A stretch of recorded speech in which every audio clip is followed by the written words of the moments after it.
Hello and welcome to The Hindu. We are on the brink of result day for the Lok Sabha elections of 2024.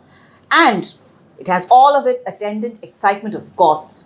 But this is also a good juncture to look back on the heat and dust of the campaign trail, to look at what was said and what it meant to the entire campaign that unrolled over the last few weeks. I'm Nistala Hebbar, the political editor of The Hindu, and with me to decipher this quote and its context are my colleagues Sandeep Hukan and Shobna Nair.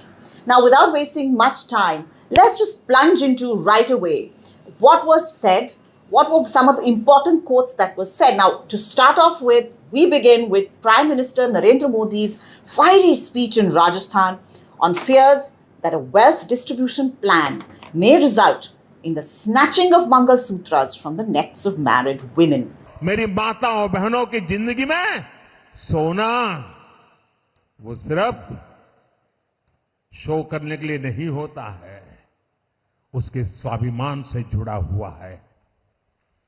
उसका मंगलसूत्र वो एक सोने का कीमत का मुद्दा नहीं है, उसके जीवन के सपनों से जुड़ा हुआ है। तुम उसे छीनने की बात कर रहे हो अपने मैनिफेस्टो में? गोल ले लेंगे, सबको वितरित कर देंगे। As I said, Sandeep, can you please tell us what was behind Prime Minister Narendra Modi saying this? It's not an easy thing to have said. This was, I think, in Banswara in Rajasthan. I think after the first two phases of first phase of polling was over. So could you kind of explain where this came from? Sure. So, if you look at the campaign of the BJP, until the first phase, there was not much of, any divisive issue as such. There was, the poll plank was essentially on Viksit Bharat, Modi development, ki guarantee. Modi ki guarantee. But, perhaps the turnout, low voter turnout of the first phase was interpreted differently by different parties. For example, the opposition said that our voters came out, but the BJP's core voters did not come out. And from the first phase onwards, you see a dramatic shift in the way Prime Minister Modi, who led the campaign, and subsequently every other top leaders, Amit Shah, everyone, spoke on similar lines. Now, what is the context here? The context is the Congress manifesto. Prime Minister essentially is saying that the Congress manifesto talked about wealth redistribution. Actually, the manifesto did not talk about wealth redistribution. Rahul Gandhi, at one of his rallies in Hyderabad, did say that, we are here to, what he keeps saying, that we will do an X-ray of, people, we will do a caste census. By X-ray, he meant a caste census. And after that, once we know who stands where in terms of, their wealth, their position, their share in power and governance, after that, we will do redistributive justice. That is not the same as saying that, we will take wealth from one section and give it to another. But to add to the confusion, Sam Pitroda, who was in many ways, who headed until that point of time, he headed the Indian Overseas Congress, and he's an ideologue very close to Rahul Gandhi. He added to the confusion by saying that in America, there is an inheritance tax and you're taxed at 55%. So all this provided the perfect platform for the BJP to actually take it on a different, tangent. And they said that this is, Prime Minister Modi actually started by saying that mangalsutra, something most sacred for Hindu women. So if they come to power, even your mangalsutra will not be spared. At the same rally, in the same speech, he also refers to, UPA government saying that Muslims had the first right over national resources. So all of that. So essentially, this mangalsutra was an euphemism to corner the Congress party over what the BJP calls appeasement politics. Right. But if Prime Minister Modi has raised the heat with his comments. Congress MP Rahul Gandhi wasn't far behind. And he took to carrying a copy of the Constitution of India to his public rallies, and he made it a central part of the campaign. In fact, a lot of people said that after 1952, it's possibly the first time that the Indian Constitution had become central to an elections campaign, a Lok Sabha elections campaign. Now, he also had interesting things to say with regard to all of it, and I would like you to after we play out what he said, to explain what he meant. ये मामूली किताब नहीं है। BJP के नेताओं ने साफ कहा है, अमित शाह ने कहा है, बड़े बड़े नेताओं ने कहा है कि अगर चुनाव में जीत होगी तो कॉन्स्टिट्यूशन को बदल दिया जाएगा, रद्द कर दिया जाएगा। Now, what is this fear? I mean, so if you were to look back from September 2022, when Rahul Gandhi first started the Bharat Jodo Yatra, he has been very consistent on his messaging. He has consistently been saying that this is a battle between two ideologies, one that believes in constitution, another that does not believe in constitution, hitting out at the BJP, and then going a step further, he has said things like, this is BJP and the Sangh Parivar, the larger Sangh Parivar, believes in Manuvadi setup. That's very BSP kind of language, isn't it? Yeah, I mean, but he has been very consistent on that. And I believe that it was in the second edition of Bharat Jodo Nyay Yatra where he sort of distilled his message further, narrowing it down to when he started picking on caste census and what X-ray that Sandeep just spoke about, X-raying the society. He also started building up on the fact that constitution is in danger, and more importantly, reservation is in danger, that the government is has so far with various steps made reservation irrelevant, and also they're going to take a step further by amending the constitution in such a way that reservation is done But a lot of people said that in the 5 state assembly polls that went by of the largely Hindi heartland, of course Telangana as well, Telangana and Mizoram as well, that this idea was taken out and aired, and like a trial balloon it was put out, but didn't get much traction on the ground. Why is he persisting with? So if you were to look at when exactly was the first official comment where he is started talking about constitution, it is also triggered by Ananth Hegde's comment within 2 hours of Ananth Hegde, BJP MP from Uttarakhand. His comment, Rahul Gandhi first put out the tweet in which he elaborated exactly what he sort of countering BJP by saying that the reason Prime Minister and the BJP is asking for 400 seats is so that they can easily amend the We'll come back to Ananth Hegde's quote as well. That'll be towards the end, but I would then kind of go from reservations to the uber rich. Earlier, in our country, when we used to talk about the uber rich, we would talk about Tata or Birla ki sarkar and, things like that. Now it has become Adani and Ambani. And shockingly, during Prime Minister Modi's, one of his campaign speeches, he has talked about how these two industrial groups have also provided campaign funding to the opposition, and that money was sent in tempos. Let's have a hear on what he exactly said. जब से चुनाव घोषित हुआ है, इन्होंने अंबानी अडानी को गाली देना बंद कर दिया। जरा ये साझादे घोषित करें कि इस चुनाव में ये अंबानी अडानी से कितना माल उठाया है, काले धन के कितने बोरे भर करके रुपये मारे हैं, क्या टेम्पो भर करके नोटे कांग्रेस के लिए पहुंची है क्या? Well, that was a statement that did create a lot of ripples when he said it. Any thoughts on why he said it? Well, it's very difficult to actually, second guess what the Prime Minister had on his mind while he said this. Couple of things. I would say the setting was important because he made this speech in Telangana. Mm-hmm. And after the Congress had come to power, and we've actually seen that Mr. Gandhi in particular has been attacking, he's been very consistent in attacking Adani, Ambani ki sarkar. He raises that in every debate that he participates in the Lok Sabha. And, even during those debates, the Prime Minister had steadfastly refused to directly answer those allegations or take them head on. He would refer to them in some way, but he would never utter the word Adani Ambani. But in this case, he did at an election rally in Telangana. And what I can think of, the context would have been the place, because soon after Congress came to power in Telangana in that surprise victory, among the first few visitors that Telangana Chief Minister met, Mr. Revanth Reddy met, was the Adani group. I don't know, I don't immediately recall if it was Gautam Adani himself or it was his nephew Pranav Adani, but for sure he met the top honchos of the Adani group.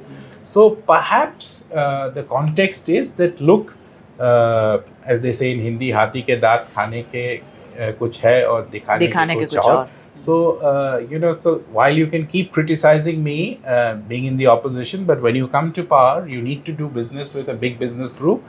So here your chief minister is, meeting that. But remember, Nistula, this was as you rightly said, that it's a bit of a shock to many. I still haven't got an explanation from the BJP so far as to why he would have said that. Was said, yeah. But the context, as I said, is Telangana, and this explains why he would have said, because, as I said, that soon after coming to power, among the first few industrial groups that Revanth Reddy met was actually the Adani group. So perhaps trying to expose the hypocrisy, in taking such high positions.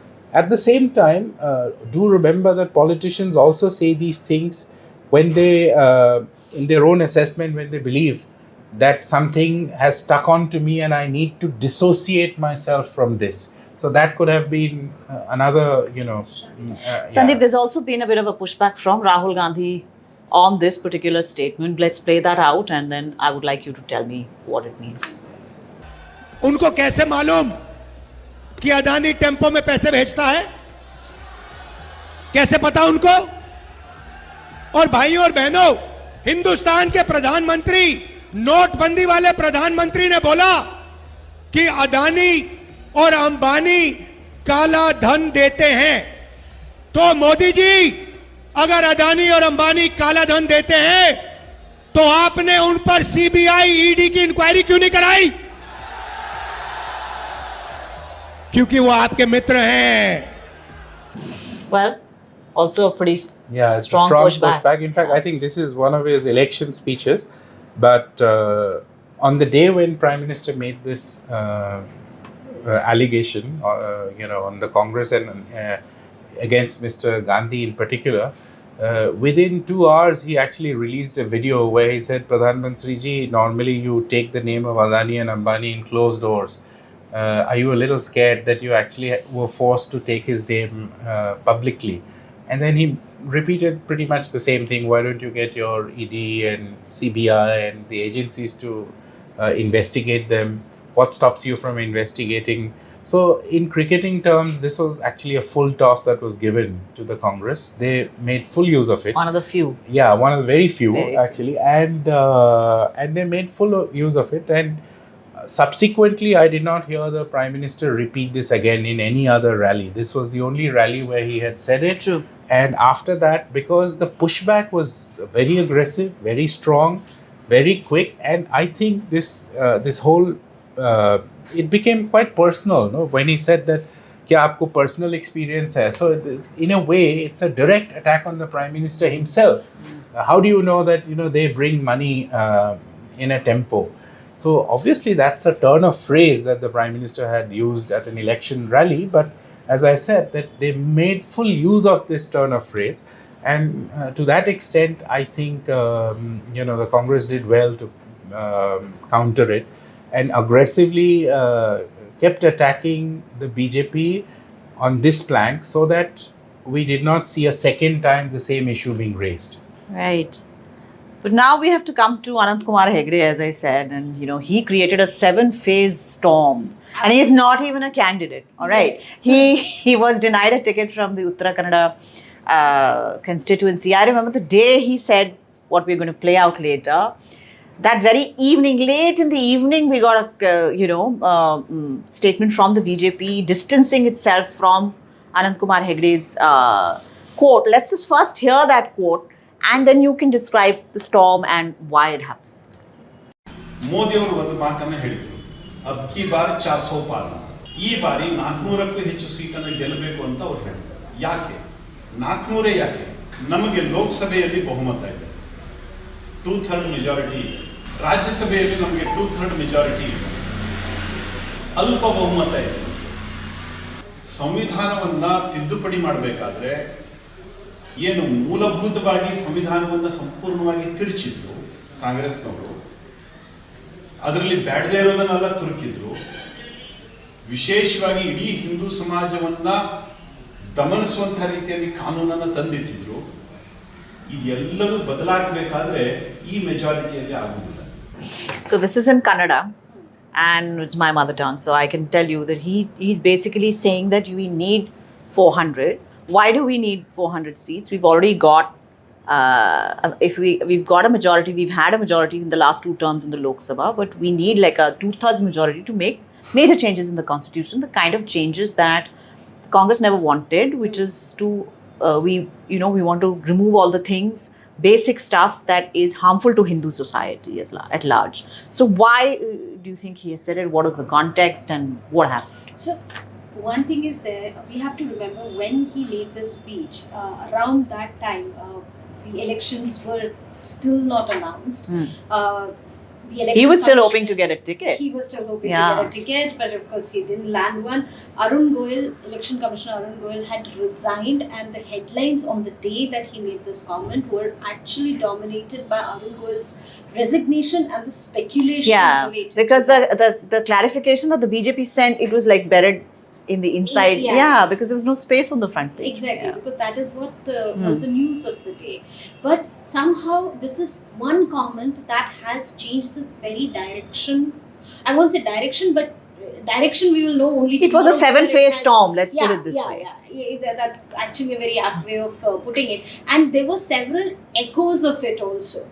Jyoti Mirda, all the way several miles away in Rajasthan, made a similar comment, and she was addressing a very small crowd in Rajasthan. It was a corner meeting, or Nukkad Sabha as they call, where she said that we need 400 majority, 400 seat majority, because we need to take some tough decisions, we need to amend constitution, and that's about it. She did not even launch into explanation like Mr. Hegde did here.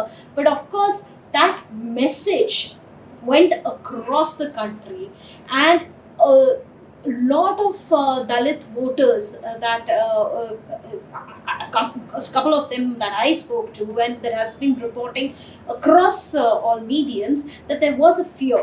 This created a fear that when they mean that... Yes, and every interview that the BJP leaders have given, including Mr. Amit Shah and Defence Minister Rajnath Singh, this question has been asked, and they have clarified in every interview and speech, any not public just that, interaction. If you remember, after the first phase, every speech of Prime Minister Narendra Modi, he was explaining That even if Baba Yeah. Sahib Ambedkar comes, he will not be able to change the constitution. Yeah, the first few weeks, first few days after Mr. Hegde's and Jyoti Mardha's comments, this explanation was there. And of course, then we saw him change the tactic, where instead of saying that even nobody can abolish constitution is here to stay, he changed the tactic and said that, look, BJP is not the one who's taking away reservation, it is the Congress which is apportioning the reservation quota On the religious basis. and Alright. giving it to That also explains why Rahul Gandhi used to carry that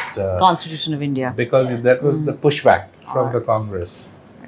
Now, long before the campaign started, because this is also before the campaign started in Yes. earnest, the figures, 370 for the BJP and 400 for the NDA.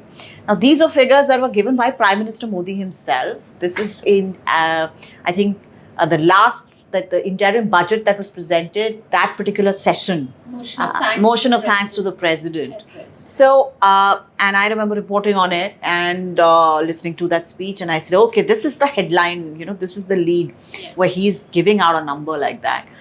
Let's just hear what he said in Parliament, and then, we can talk about what he must have meant. मैं आम तौर पर ये आंकड़े के चक्कर में नहीं पड़ता हूं, लेकिन मैं देख रहा हूं देश का मिजाज एनडीए को तो 400 पार कर पाई के रहेगा, लेकिन भारतीय जनता पार्टी को 370 सीट अवश्य देगा। आदरणीय अध्यक्ष जी, So there have been explanations that 370 was because the second NDA government under Prime Minister Modi was instrumental in abrogating Article 370 according special status to Jammu and Kashmir. But what is the other kind of context that you can think of that he may have? There are two things that our clip doesn't say. One is where he mocked the opposition and said that you've become habitual of sitting in those seats for a very long time now, and believe me, very soon you will get promoted. And then he pointed at the public gallery, which is a floor above, and said that eventually you'll be sitting there and watching the parliament proceedings. That was one. And then he spoke about Modi ki guarantee, establishing the tone and tenor of the election, where putting himself in the center stage. Not that he's ever left the center stage in the last 10 years, but this time it was directly, the responsibility was linked to him by himself. I mean, he had said that. And of course, we've seen that 400 Par, the slogan, has been variously interpreted by the voters. There have been, in fact, some reporting you've also done about how this slogan in the initial phases really worked slightly against the BJP, because there was some sort of a complacency that had emerged among party workers, thinking that we're going to stroll towards an easy majority. And there was also a pushback from the opposition, which said that, look, the man has already pegged his number. This will leave no space for opposition. If there is no space of opposition, then there will be no space to ask questions or to hold the government accountable. And on the ground, there were concerns and reservations that the voter did express in the first few phases, but eventually, and then there was this whole thing about how 400 Par was not this slogan was not used as frequently as BJP initially had come out with, though that's not entirely true. Modi ji continued towards the end of his speech. He would always recall, Yogi Adityanath has also used the slogan amply across. I think it was first fetishized and then defetishized. That's the way I look at it. That was extremely informative. Both of you, thank you so much. I really hope this kind of gave you a rewind into the campaign that went by, and will help you kind of put into context some of the results that we may be seeing on result day, and also at least bookend our coverage of the Lok Sabha elections of 2024. Now, Shobna here will be continuing with the programming. She will be going to our state bureaus and also looking at the quote and context that came out in specific states of the country during these polls. Thank you very much. Hello, I'm Shobna K. Nair, Deputy Editor at The Hindu, and we just took a bird's eye view of how the narrative played at the national stage. And now we are going to take you state by state to focus on how the state players altered the conversation around election. My very first guest is our resident editor from Karnataka, S. Bhageshri. Hi. Hi, can you hear me? Yes, Bhageshri, we can hear you crystal clear. Hi. So it's a relief that the results will be tomorrow and the election season is over. But indeed. What are the quotes that you bring to us? What do you think? How? So we have picked up picked out two. One by H.D. Kumaraswamy, who's the state head of JDS and former chief minister, and what he had to say about guarantee schemes and women in Karnataka. And the second quote we have picked. Hello. Yeah. Yeah, you can hear me. Yeah, the second quote is of Priyanka Gandhi. Actually, it was with reference to the Prajwal Revana sexual abuse episode. So these two had a sort of triggered a conversation around a lot of other issues. So I thought we could look at these two. So we'll begin with Priyanka Gandhi's comment. Let's first hear what she had to say, and then I'll come back to you, Bhagishri. Yeah, sure. मैं उनसे पूछना चाहती हूँ कि आज कर्नाटका में एक बहुत बड़ी बात निकली है कि उनके साथ जो मंच पे खड़े थे, जिनके लिए मोदी जी ने वोट मांगा, उन्होंने हजारों महिलाओं के साथ दुष्कर्म किया, हजारों महिलाओं के साथ। मैं पूछना चाहती हूँ मोदी जी क्या कहते हैं इसके बारे में, क्या कहते हैं हमारे प्रधानमंत्री इसके बारे में, हमारे गृह मंत्री क्या कहते हैं इसके बारे में। कुछ समय पहले 3 दिनों के लिए मैं अपनी बेटी से मिलने गई। प्रधानमंत्री जी, गृह मंत्री जी बोलने लगे कि प्रियंका गांधी विदेश में गई है। जहां मैं जाती हूं इनको पता चल जाता है, जहां विपक्ष के नेता जाते हैं इनको पता चल जाता है। लेकिन इस तरह का अपराधी, इस तरह का राक्षस इस देश को छोड़ के चले जाता है और इनको पता नहीं चलता। हम कैसे यकीन कर सकते हैं इस बात पर? So yeah, this is an issue which of course goes beyond the elections. But Bhagishri, do tell us at what point did Priyanka Gandhi make this comment, and how many seats were left for polling, and what exactly was the impact of this whole episode? Yeah. Actually, as you said, this really goes far beyond the present elections. But this was actually, if you look at it just electorally, this happened just after Hassan's election to Hassan seat was over, from where Prajwal Revana is contesting on NDA BJP JDS ticket.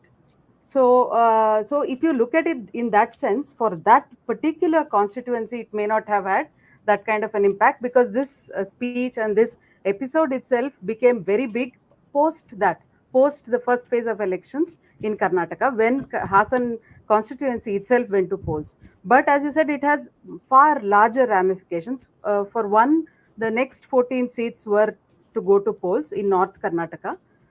So that for one. And as you see towards the end of her speech, Priyanka Gandhi talks about the mangalsutra thing that Modi talked about, which clearly indicates that Congress wanted to make it not just a local Karnataka issue, but a larger issue of what they've been saying about women and so on, the claims that have been made about women and all that. And also Modi personally came and campaigned, in the sense that Prajwal Revana was also on the stage when he campaigned for all the NDA candidates. So these 2 points they were trying to make. So it did two things. One is it. Yeah, you wanted to ask. I wanted to ask briefly if you could tell me what was the allegations against Prajwal Revana, who's currently under arrest, and we saw an all women's team which went to arrest him, and all those visuals, because I think we jumped the gun there a bit. Yeah. Okay. So basically, Prajwal Revana is accused of sexually abusing several women. So what is at the crux of this is what he's allegedly, what he has allegedly recorded these himself. So they were on a pen drive.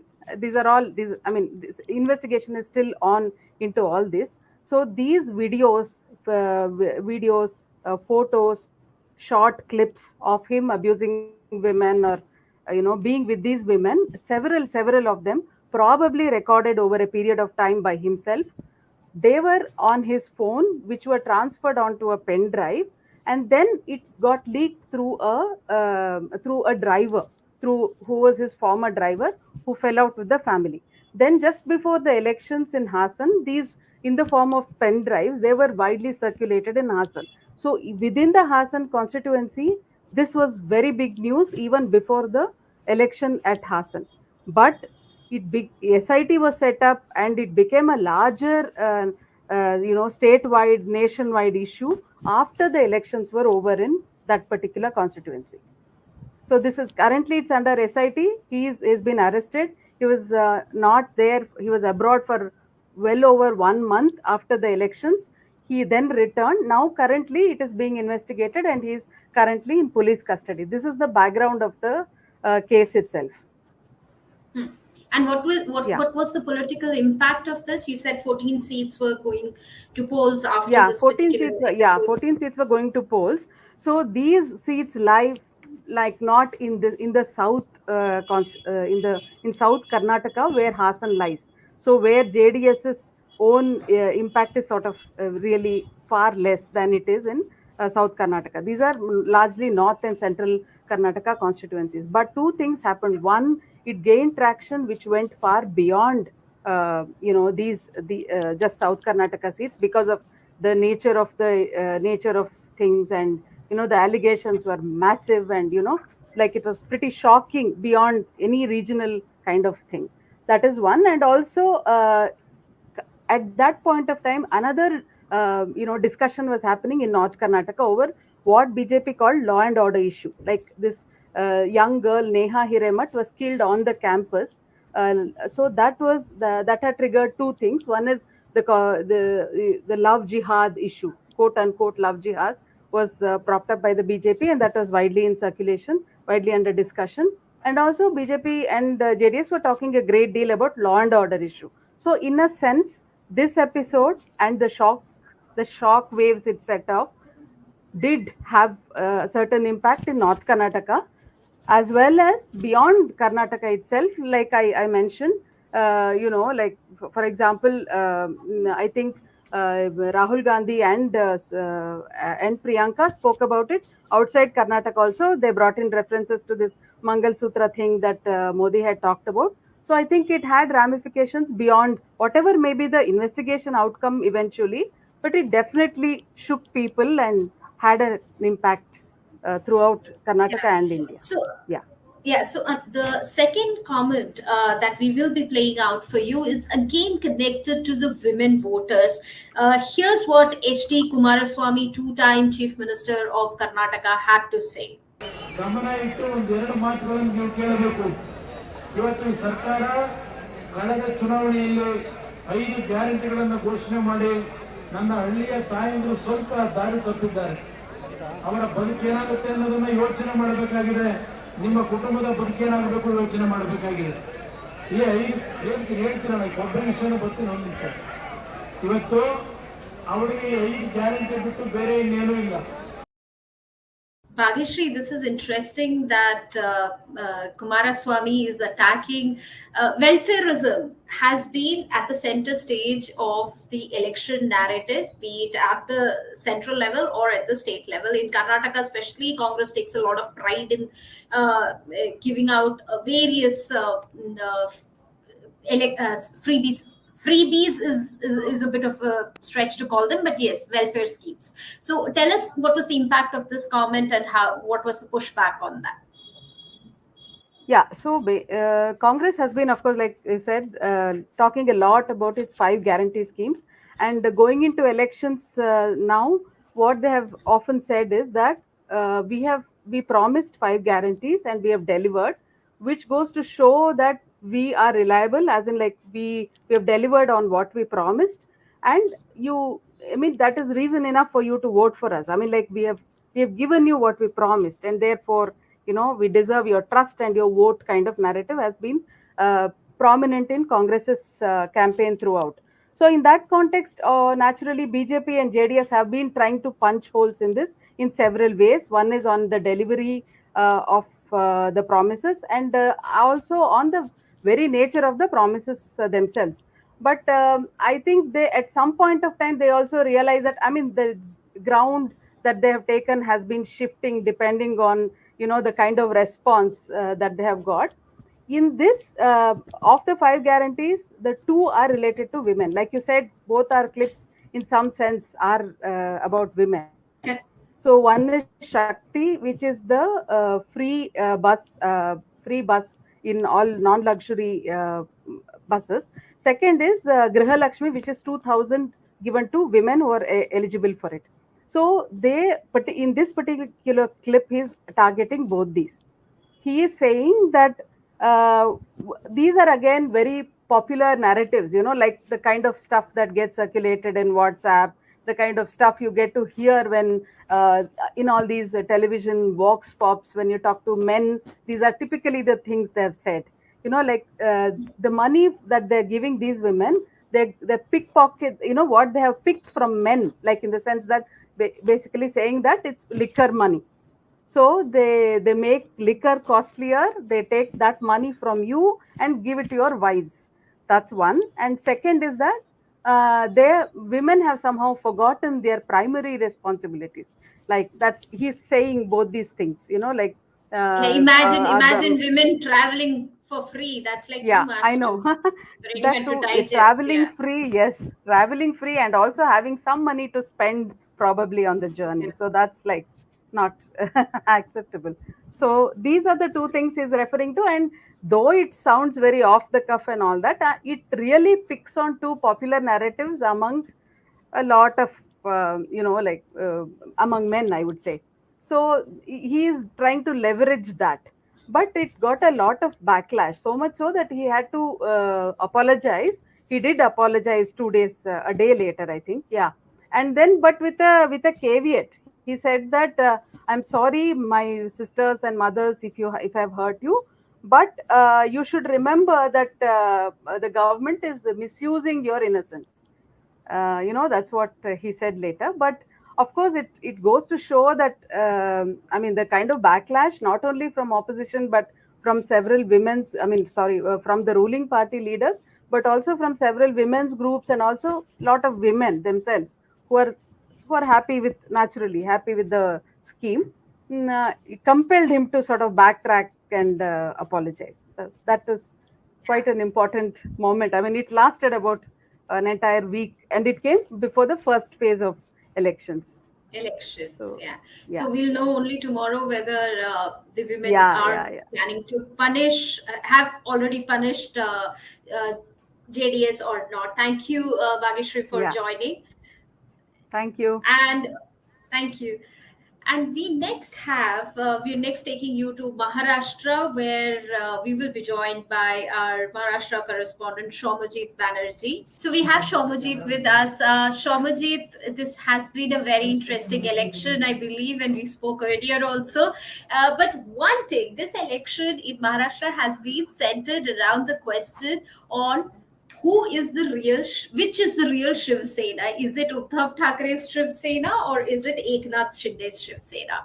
So tell us what are the codes that you are going to explain to us? Yes, I've selected two pieces from two major rallies, and as usual, like you said, see the Armageddon between the two rival Shiv Sena factions that has been playing out since 2022, when Eknath Shinde broke away and formed a government with the BJP. There is a leitmotif. It is that of the real versus fake Shiv Sena, who is a true inheritor of Bal Thackeray's ideals. And this has been enunciated in every rally, allegation and counter-allegation by both Shinde and Uddhav Thackeray. So one of the quotes is... let's first hear the quote. Let's first hear the quote. Let's hear the quote on Chief Minister Shinde attacking Uddhav Thackeray. If that can be played, and then I'll come back to you. आज ते जे काय बोलले त्यांच्याबद्दल मी बोलणार आहेच. नाही, नकली सेना बोलल्यानंतर मी काय सोडतोय असं वाटलं काय त्यांना? आणि कालपर्यंत तुम्ही आमचं प्रेम अनुभवलात, आता मशालीची धक काय असते ते बघा. आणि तुम्ही कोण आम्हाला सर्टिफिकेट देणार आहे? अहो, जेव्हा शिवसेनेचा जन्म झाला 66 साली, शिवसेना प्रमुखांनी भूमिपुत्रांच्या न्याय हक्कासाठी, म्हणजे मराठी माणसासाठी आणि मराठी अस्मितेसाठी, महाराष्ट्राच्या अस्मितेसाठी शिवसेनेला जन्म दिला, तेव्हा मोदीजी एक तर तुम्ही कुठेतरी हिमालयात असाल किंवा कुठल्या तरी रेल्वे स्टेशनवर असाल. नाही, नक्की तुमचं काहीच कळत नाही आम्हाला. आणि आज तुम्ही आमच्याकडे येऊन ज्या शिवसेना प्रमुखांच्या काळात, म्हणजे अटलजी तेव्हा तुम्हाला केराच्या टोपलीत टाकायला निघाले होते, attacking BJP and asking whether he needs a certificate. Can If we start can with either. also, yeah, no, let's also play Chief Minister Shinde attacking Uddhav Thackeray, the original sort of comment that drew Mr. Thackeray to respond. जमलेल्या माझ्या तमाम हिंदू बांधवांनो, भगिनी आणि मातांनो, या शिवतीर्थावरून शिवसेना प्रमुखांची गर्जना देशभरामध्ये गाजत होती. गर्व से कहो हम हिंदू है, ही शिवसेना प्रमुखांची डरकाळी याच मैदानातून घुमायची. पण आज काय होतंय, या उबाटाला आज हिंदू म्हणून घ्यायची देखील आता लाज वाटू लागलेली आहे.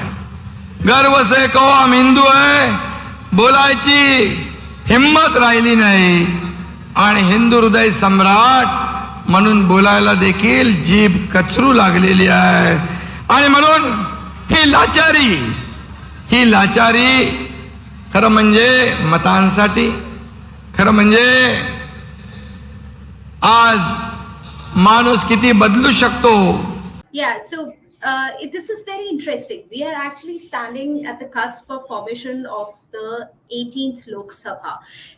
20 years back in 2004, when UPA government was formed, Congress was open to ally with anyone, and Abhishek Manu Singhvi addressed a press conference in AICC headquarters, where he said that every secular party is welcome, and he specified except for Shiv Sena. Of course, in the last 20 years, we have traveled a long way. The Indian politics has traveled a long way.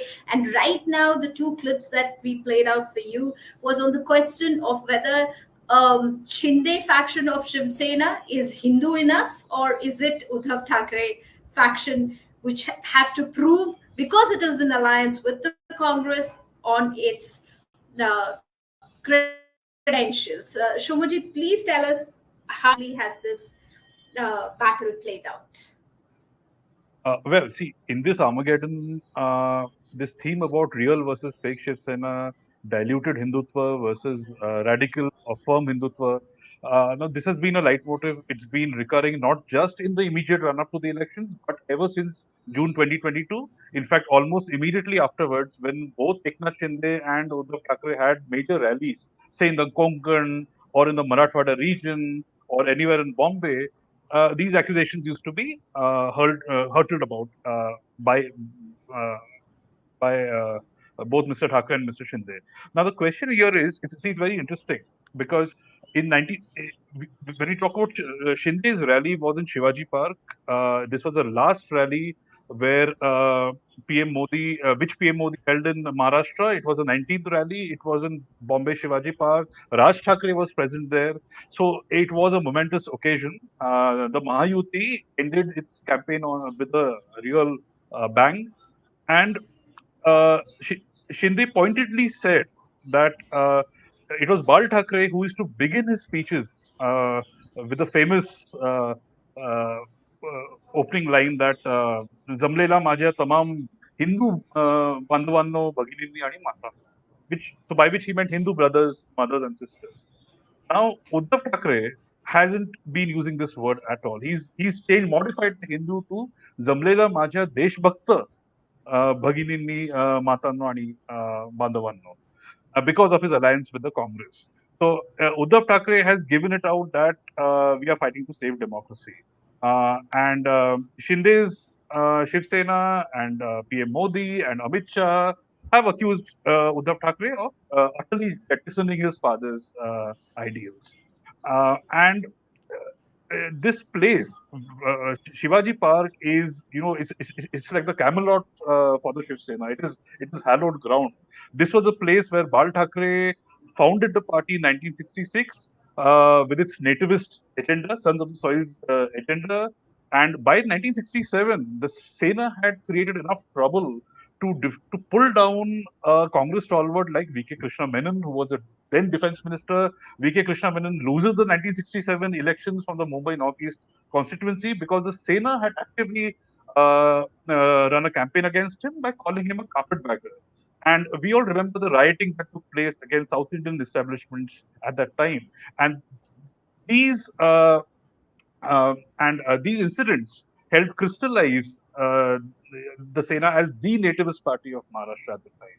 And so now you fast forward back to 2012 when Bal Thackeray on his deathbed, in his last recorded speech, which was being played out from the same venue where Shinde had just given the speech that we just saw, had urged Shiv Sainiks to stand by Uddhav Thackeray and Aditya Thackeray.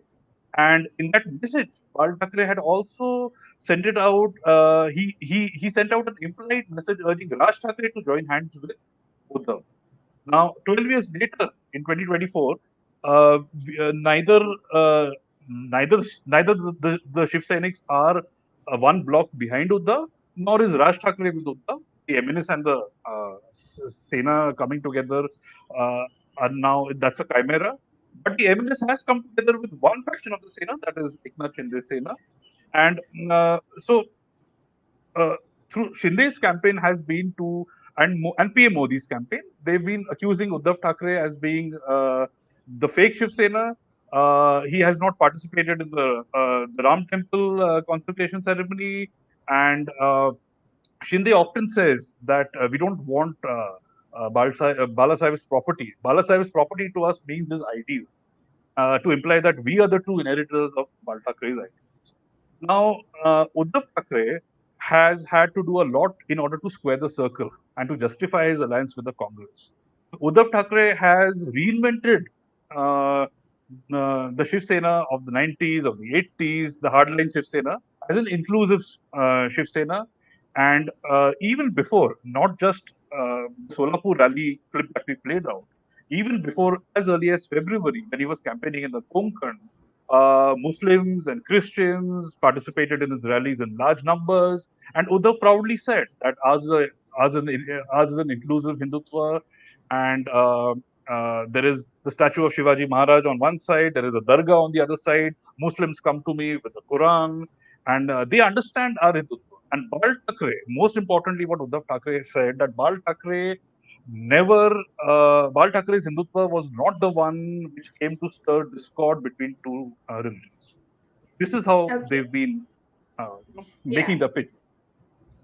Thank you, Shomajit, for taking us through the corridors of history and bringing us to the present. We'll hear from you tomorrow when the results come. Now, we will be going to West Bengal. West Bengal is a state where, as per the exit polls, BJP is expected to make major gains, but we will know only for sure tomorrow. And I will be now joined by our correspondent, Shiv Sahai Singh. Hi, Shobhana. Hi, Shiv. Hi. So, Shiv, it's been a very interesting elections for you. Yes. I believe both the parties are making very, very loud claims. BJP saying that they will, of course, make huge gains, and TMC has been insisting that they will maintain their tally and ensure that BJP is reduced by half. But before we get into all those, let us play a clip for all of you where Mamata Banerjee, while making this claim, is saying that those who are against roar of people will sink those against Bengal. And then I'll come to you, Shiv, to explain. জনজাতির গর্জন বিজেপির বিসর্জন. What does it mean? And yeah. So from the start of the campaign, the Trinamool has coined a new phrase this elections, which was like Janogoner Gorjon, Bangla Birodhider Bisorjon, which means roar of the people will sink those who are opposed to Bengal. Now, as we were discussing, this is an extension of their 2021 campaign, which was built on the lines of Bohiragato, which basically means outsiders. So BJP was an outsider party in 2021. In 2024, BJP is a Bangla Birodhi party, as a party opposed to Bengal. So Shiv, take a breather there and take us back to the last assembly election. It's both Right. the campaigns you're saying are based on parochial values, with the Exactly. TMC trying to establish itself as the only original Bengali political force, right? Right. Right. So the 20, so as I'm saying that this is an extension of the 2021 campaign, only there is a change in the phrase.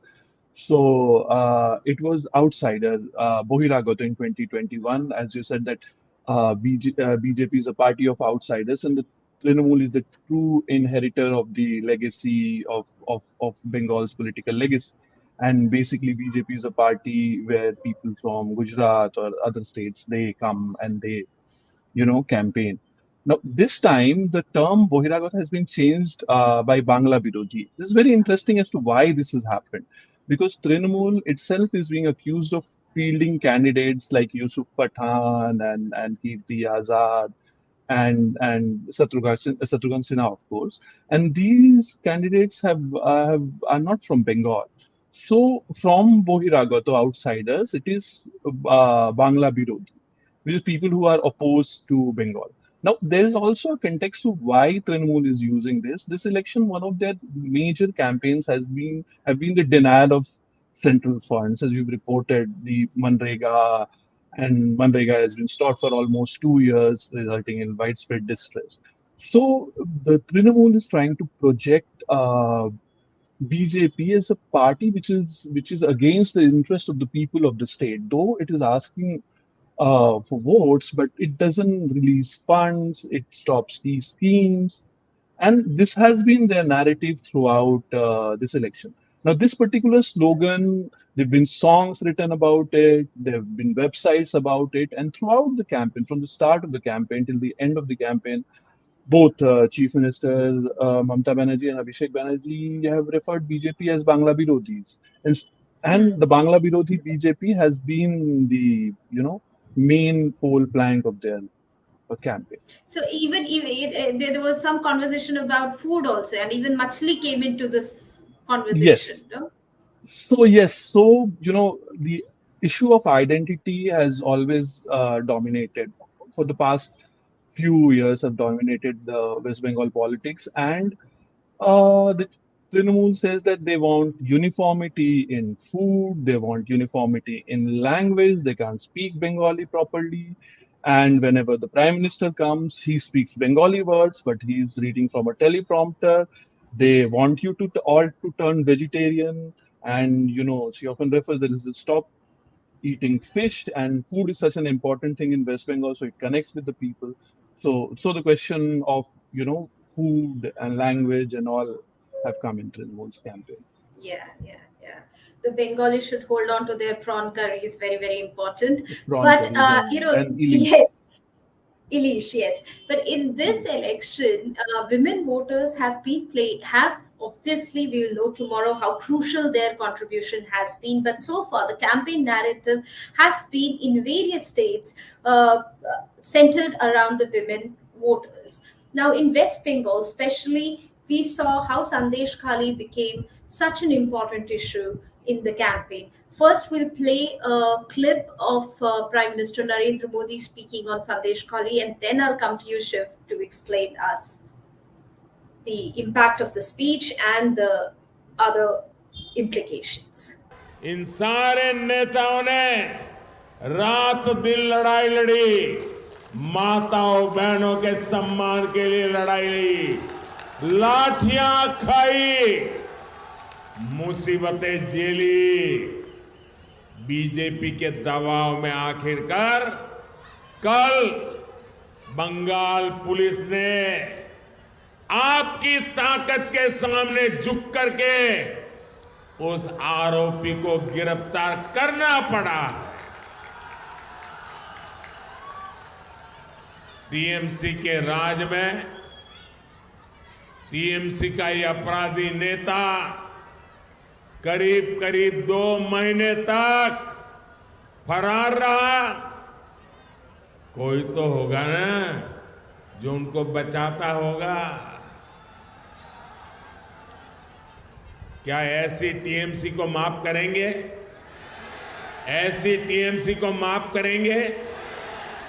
क्या माताओं बहनों के साथ जो हुआ है उसका बदला लेंगे कि नहीं लेंगे? लेंगे कि नहीं लेंगे? हर चोट का जवाब वोट से देना है।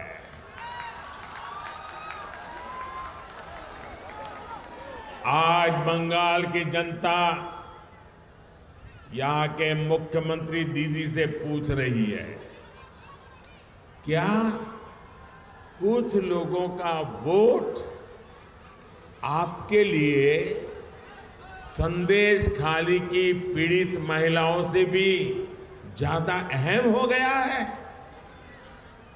So Prime Minister here is saying हर चोट का जवाब वोट से देना है. So for every time So you've been hurt, you will take a revenge through vote. Please explain, Shiv, how important was Sandesh Khali? So this is a video at the beginning of the campaign, and this is a time when Sheikh Shah Jahan has been arrested, the prime accused in the Sandesh Khali land grab and sexual assault case. And this has been the narrative of BJP. I think in the all 19 or 20 rallies which the Prime Minister did, at every public meeting he referred to Sandesh Khali. From the fact that the Trinamool leader had done atrocities on women, and the party with Ma Mati Manush as slogan is turning against women. And we have to look at, because in the context that women have been a strong voter base of the Trinamool Congress, particularly because the chief minister's appeal, and also they have a lot of schemes, cash incentive schemes, where the benefits are given to women. So throughout the campaign, the BJP harped on the Sandesh Khali issue, even during and try to impress that this party, this party couldn't protect the women of Bengal. And there have been a number of other narratives, since, there was an attempt also to, highlight, to impress on that Sheikh Shah Jahan is a Muslim and the women who've been tortured are OBCs and Dalits. So that has also been an attempt by the BJP. And also the BJP, if we see, had fielded Rekha Patra, villager from Sandesh Khali, and that has also been generated quite an enthusiasm in the BJP cadre. So this has been the Sandesh Khali thing has been the mainstay of BJP's campaign in West Bengal. Yeah, so we will know only tomorrow whether we will know only tomorrow. Whether it has really sort of drawn any electoral benefit for them or not, because there was obviously TMC's pushback, where they brought up the examples of some the sting videos. Some sting videos were also brought out by the Trinamool to counter the allegations. And then the Prime Minister and other BJP leaders started saying that, now that they're to protect the accused, they are trying to defame the women who have lost cases. In fact, Sandesh Khali has remained on the boil during the entire 2.5-3 month stretch. Even after the election, we are seeing a kind of clashes there and all that. So for BJP to make some inroad in the Gangetic West Bengal, this issue is very important, and we'll have to see whether the women voters of the state, which are almost 50%, about more than 3.7 crore voters, will they buy this, or will they continue to be? Yeah, and also this could likely have impact in the assembly elections also. So is this obviously this is not just 2 years dying. Yeah, this is not dying down anytime soon. Thank you, Shiv, for joining, and let's see what happens tomorrow. So next, we are going to take you to Telangana, a state that Congress recently wrested from Bharat Rashtra Samiti (BRS), and I will be joined by our resident editor from Telangana, Mr. Ravi Reddy. Hi. Hi, sir. So, first, before we dive into this discussion, let's play a small clip from the Chief Minister and Congress leader, Revanth Reddy, and what he had to say on BJP and the Constitution. దేవుడు గుడిలో ఉండాలి, భక్తి గుండెల్లో ఉండాలి. వాడే అసలైన హిందువు తప్ప బజార్లో పోతే దేవుడి బొమ్మ పెట్టి ఓట్లు అడుక్కునేటోడు బిచ్చపోడైతాడు తప్ప భక్తుడు ఎట్లయితాడు? బస్ స్టాండ్ల ముందు అప్పుడప్పుడు మనం చూస్తాం, పెద్ద స్తంభాలం పెట్టుకొని అయ్యప్ప బొమ్మ పెట్టుకొని, అయ్యా నా కాళ్ళు లేవు, నా చేతులు లేవు, నా కళ్ళు లేవు, దేవుణ్ణి చూసి బిచ్చమెయ్యి నేను బతుకుతా అని. అట్లనే ఇవాళ బీజేపీ వాళ్ళు బొచ్చల ఓట్లు అడుగుతున్నారు. ఇంతకు మించిన దుర్మార్గం, ఇంతకు మించిన హిందూ ధర్మాన్ని వంచడం ఎక్కడైనా ఉంటుందా? అందుకే మిత్రులారా, ఇవాళ మన ధర్మాన్ని కాపాడుకోవాలి, మన రైతులను ఆదుకోవాలి, మన పసుపు బొడు తెచ్చుకోవాలి, మన చక్కెర పరిశ్రమ తెరుచుకోవాలి అంటే పెద్దలు జీవనన్న గెలవాలి. మాకందరికి పెద్దన్న. So, Ravi sir, do explain us what did Revanth say here, and when did he say it, and what were therefore the implications? To start off with, this election in Telangana during the Lok Sabha campaign, we could see what you can easily say the onslaught of the BJP central leadership focusing on Telangana 17 Lok Sabha seats. What happened during the even assembly elections in December, the entire bandwagon of the top BJP ministers and the leaders used to come and stay put here in Telangana campaign, and a bit of attempt was made to polarize the voters. And they were emboldened after the election results were announced in December, wherein BJP's tally went up from 3 seats. It had won 1 seat in 2018, and in 2 subsequent by-elections, it won 2 more seats. So it had only 3 members. But after these elections in 2023, its strength rose to 8. And that was in particularly in North Telangana. So it started focusing more on these constituencies, parliamentary constituencies. We have at least 7 or 8 constituencies in North Telangana, which border Maharashtra, part of Karnataka also. So there is that attachment towards this Maharashtra and Karnataka constituencies. BJP was focusing more on trying to polarize this election. And in the last Lok Sabha elections also, surprisingly, it won 4 seats. 4 seats in the sense, Nizamabad, Adilabad and Karimnagar are the places where you will have quite a large number of Muslim voters also.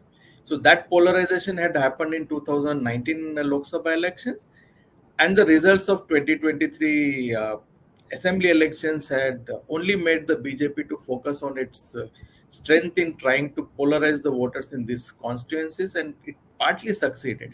This was the result which led Mr. Revanth Reddy to focus more on the BJP rather than the BRS. BRS had lost the elections in assembly, so its tally just came down to 39, and then it was not a force to reckon with in the Lok Sabha elections. All through the campaign, the word going around was it will be a straight fight between the Congress and the BJP, and BRS will play the second fiddle sort of a thing. So this Congress was equally desperate to increase their tally. Here yeah, sure, because in the 2019 election, it could just manage to win 3 Lok Sabha seats, including 1 seat won by Revanth Reddy, who went on to become the chief minister. So that time, BRS won 9 seats. BJP again, surprisingly, in the assembly election, they drew a blank, but it was able to win 4 Lok Sabha seats, which came as a shock to the BRS as well as the Congress. So Congress was already expecting to form the government way back in 2018. It did not happen because BRS had a landslide of 88 seats. So this led to Revanth Reddy trying to target the BJP, and in the process he started counter-attacking the BJP with a slogan of saying that they are going to change the constitution first, then they are going to do away with the reservation for the Dalits, and then he started off saying that the reservations for the Muslims will also be done away with. This made the BJP also to go on the offensive, because right from Union Home Minister Amit Shah as well as Prime Minister Narendra Modi, during the series of rallies that they held in Telangana, tried to dispel this fear, saying that they are not going to uh, change the constitution or make any attempt to do away with the reservations for the Dalits, and then they were very particular about the Muslims also. See, this has led to a situation wherein a section of the voters started believing that already Congress is going all out to pamper to the requirements and the needs of the minority communities. So a section of the majority voters seems to have tilted towards the BJP to that extent, and this is where Revanth Reddy, during his election rallies, which drew a huge crowd, surprisingly, even the BRS chief KCR's rally also, bus yatra also drew huge crowds. But the BJP only had to bank on the top leaders of the central leadership to come and campaign and then try to polarize the election, sort of thing. This is a reaction of Revanth Reddy to the comments made by the BJP leaders. So, one player in Telangana who nobody seemed to have paid enough attention to is KCR. Let's first play a video of KCR on the Congress government and their various flip-flops, and then Ravi, I do want you to explain where does BRS stand and what exactly his comments meant for this election. BJP ఎజెండాలో ఏనాడు కూడా పేదల అవస్థలు ఉండవు, పేదల మాట ఉండదు, రైతులు ఉండరు, చేనేత కార్మికులు ఉండరు, సామాన్య బడుగు బలహీన వర్గాల బాధలు కానీ ఉండవు. అది ఎంతసేపు పెట్టుబడిదారుల పార్టీ, కార్పొరేట్ల పార్టీ తప్ప సామాన్య జనుల పార్టీ బీజేపీ కానే కాదు అని చెప్పి నేను మనవి చేస్తా ఉన్నా. బీజేపీ వచ్చినప్పుడు నరేంద్ర మోడీ గారు మా గవర్నమెంట్ వస్తే విదేశాల్లో ఉన్న నల్ల డబ్బు తెచ్చి ఇంటికి 15 లక్షలు ఇస్తామని చెప్పినారు. 15 లక్షలు వచ్చినాయా? వినబడతలేదు. 15 లక్షలు నరేంద్ర మోడీ ఇచ్చిండా? ఇయ్యలేదా? బేటీ పడావో బేటీ బచావో ఏమైనా వచ్చిందా? అమృత్ కాల్ వచ్చిందా? అచ్చే దిన్ వచ్చినాయా? ఏం రాలి, అంతా వట్టిదే, గ్యాసు ట్రాష్ తప్ప ఏం లేదు. Okay, some gas and some trash. This was actually an election rally in Siddipet, which KCR once represented as an MLA, and it was his a stronghold sort of a thing. So he made these comments there, trying to counter the campaign of the BJP leaders who were trying to go all out and say that we had done so much for the state of Telangana, we had given so many welfare schemes, we had invested so much in Telangana, we had given so much of money for Telangana's development projects and all that thing. So it is this place that he's tried to attract the voters by saying that, have you got the 15 lakh that he had promised, bringing in the black money sort of a thing. And then he was very particularly harsh on the Prime Minister Narendra Modi, saying that it is a party of capitalists and all the big industries sort of a thing, which had to some extent caught the attention of the voters also. And on the one hand, KCR was trying to target the BJP. At the same time, he was also targeting the Congress, 5-month-old Congress rule in the state, saying that when the BRS government was in power for 10 years, there was no power cuts, there was no farm crisis, there was no shortage of seats and all that thing. So on one side, he was trying to play the local issues of farm crisis as well as the failures of the so-called failures of the Congress government, in the sense that it was not focusing on the farmers issue sort of a thing, and it was focusing more on the 6 guarantees of welfare schemes for the people of Telangana sort of a thing. This was to a large extent beneficial to the women of the state, sort of the free bus travel, or you call 200 units of free power to the households and all that. So, sorry to interrupt you here, but who exactly is KCR worried? Who is sort of harming his interest? Is it BJP that is sort of taking away the space from him, or is it the Congress in the Lok Sabha election? Who's it appears, yeah, it clearly appears that it is going to be the BJP which is going to benefit immensely from this Lok Sabha elections in Telangana, particularly because the talk is that lot of BRS vote has transferred to the BJP in the polling day sort of a thing, because there was a feeling among the voters saying that even if the BJP wins the election, BRS is going to support the BJP from outside of whatever it is.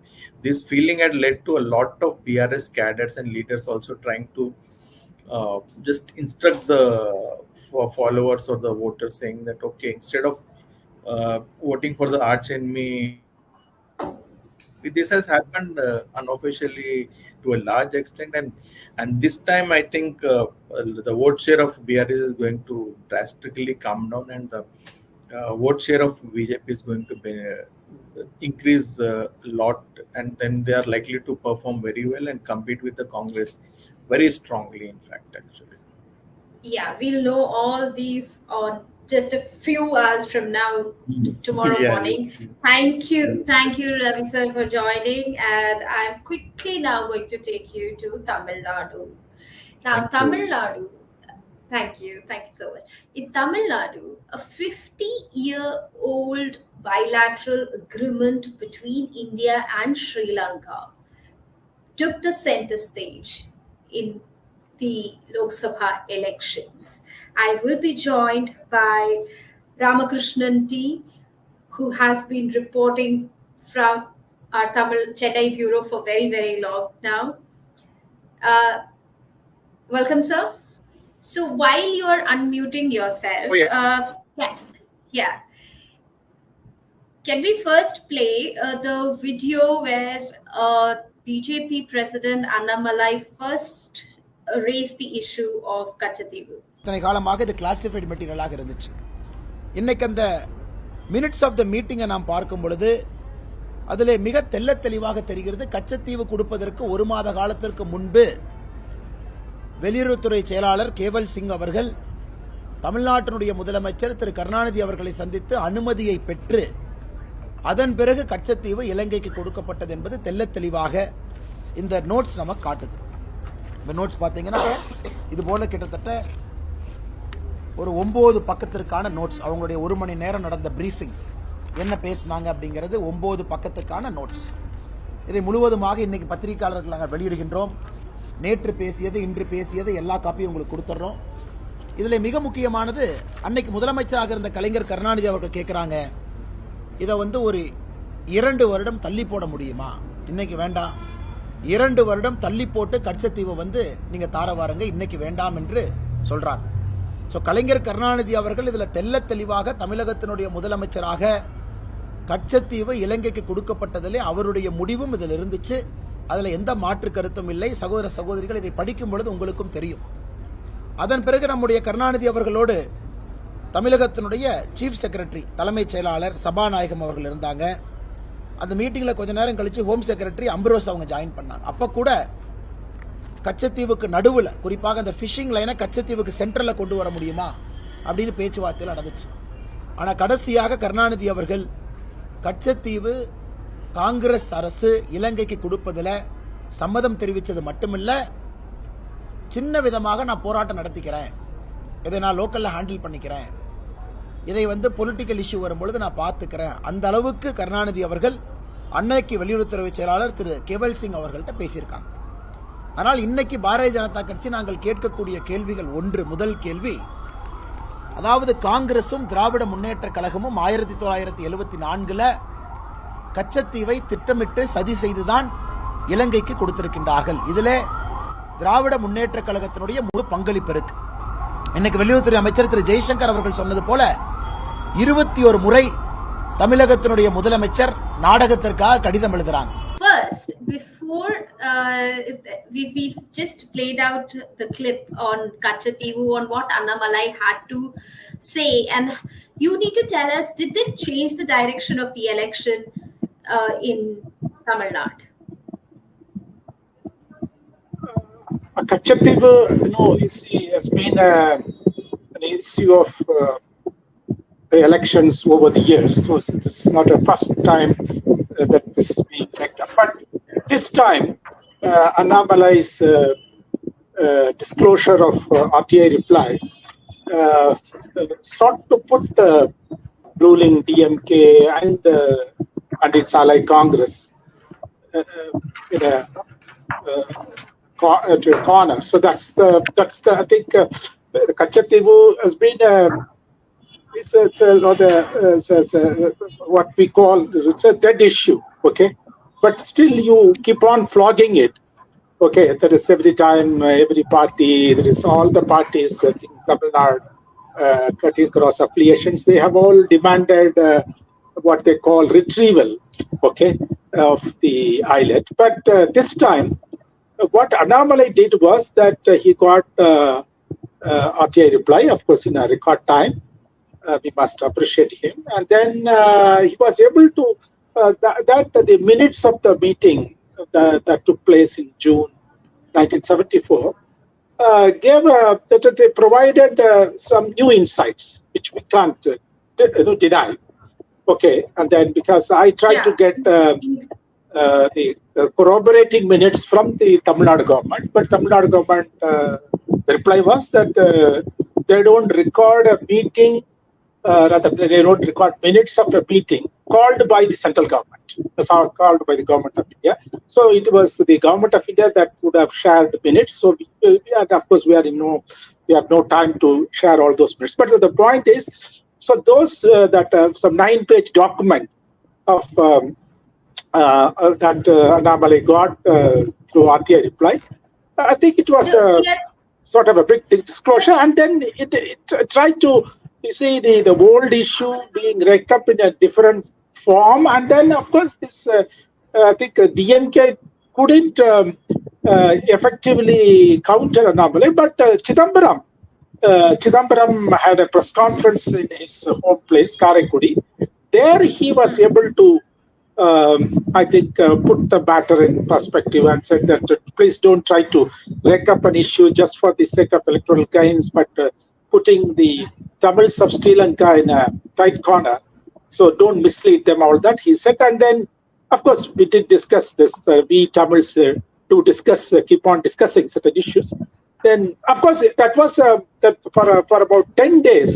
In April 19th was the polling day. For about 10 days, this was the main talking issue. Even though everybody knew in Tamil Nadu that it won't fetch a single vote. Of course, you would be knowing that Ramanathapuram, which should have covered Kachativu had it been part of India, so was contested not by BJP but by its ally OPS. So Ramanathapuram, where once upon a time Narendra Modi was supposed to contest, or he was talked about. Well, there was the speculation. Okay, now I want to move to the next video. Let's have the video play, and then you can explain about Uday Nidhi and some sleepless nights. Modi சொல்றாரு, என்ன தெரியுமா சொல்றாரு? திமுகவுக்கு தூக்கம் போயிடுச்சு சொல்றாரா இல்லையா? திமுக காரங்களுக்கு தூக்கம் போயிடுச்சு அப்படின்னாரு. ஆமா, எங்களுக்கு தூக்கம் போயிடுச்சு. நாங்க உங்களை வீட்டுக்கு அனுப்புற வரைக்கும், திரு நரேந்திர மோடி அவர்களே, நாங்க உங்களை வீட்டுக்கு அனுப்புற வரைக்கும் நாங்க தூங்க போறது இல்ல. எங்களுடைய தேர்தல் பிரச்சாரத்தை தூக்கம் பார்க்காம நாங்க செய்யத்தான் போறோம். நம்ம தமிழ்நாட்டில இருந்து ஒவ்வொருத்தரும் வரி கட்டுறோம். நம்ம ₹1 அவங்க வரி கொடுத்தோம்னா அவங்க திருப்பி நமக்கு எவ்வளவு தெரியுமா கொடுக்குறாங்க? வெறும் 29 பைசா. அதனால தான் சொல்றேன், உங்களை எல்லாம் அன்போடு கேட்டுக்கொள்கின்றேன். இனிமே திரு நரேந்திர மோடி இருக்காருல்ல, அவர் இனிமே பேர் சொல்லி கூப்பிடாதீங்க, அவருக்கு அப்ப உரைக்காது. இனிமே அவருக்கு பேரு மிஸ்டர் 29 பைசா. சொல்லுங்க, 29 பைசா, 29 பைசா. இதுதான் நம்ம அவருக்கு வச்சிருக்கக்கூடிய செல்ல பேர். Yeah, so the question is here not about sleepless nights. The question is about devolution between the center and the state. How important has this issue been in the Tamil Nadu elections, and what has been the impact? In fact, this issue has been, under discussion in southern parts, as you know, that at least for the last 7-8 months. Okay, Kerala went to Supreme Court, and then Karnataka also raised it a big issue. And then, of course, Udayanidhi, in his own way, raised this issue. Okay, and then I would say a sense of grievance is sought to be created that Tamil Nadu is being treated unfairly. Okay. But again, of course, Nirmala Sitharaman held a press conference sometime in December, I think, wherein she straight away went into some sort of direct heated debate with him. But in the discourse, the electoral discourse also, they kept on discussing. This was I think with all the negative aspects of election campaign. Some of these issues, that is like devolution of funds, whether they are being properly done or not. So I think that's one of the positive features of election campaign in Tamil Nadu. That's what I would say. And then, so this was because this will continue to be discussed.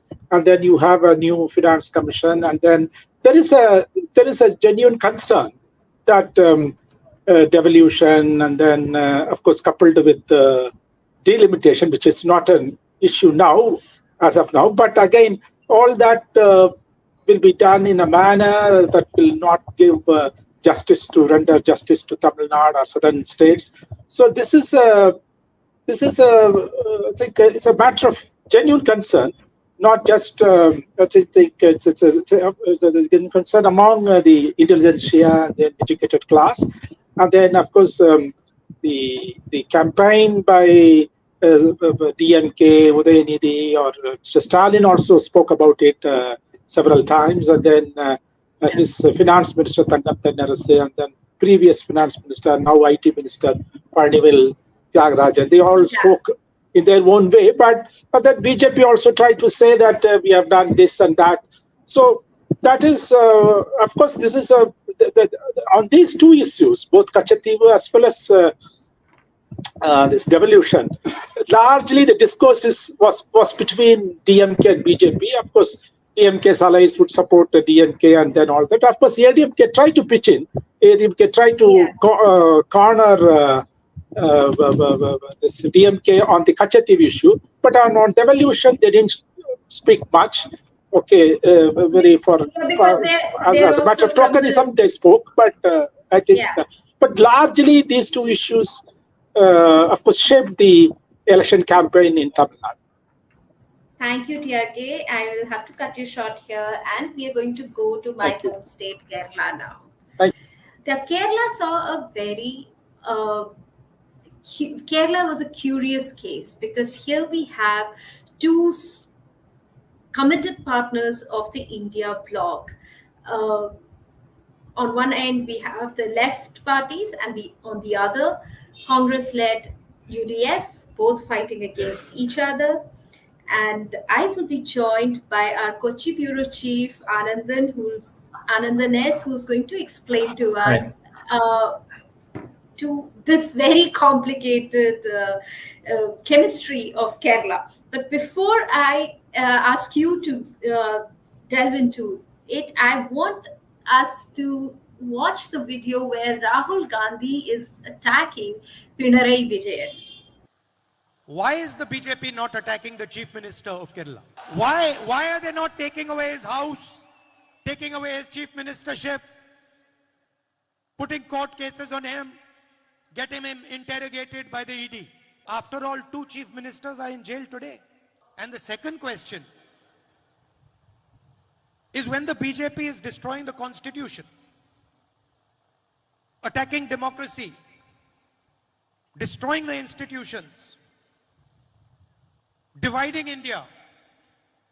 Why is the Chief Minister of Kerala attacking me 24/7? I'm very happy for him to attack me, but he should also spend a little bit of time attacking the BJP and Mr. Modi and the RSS.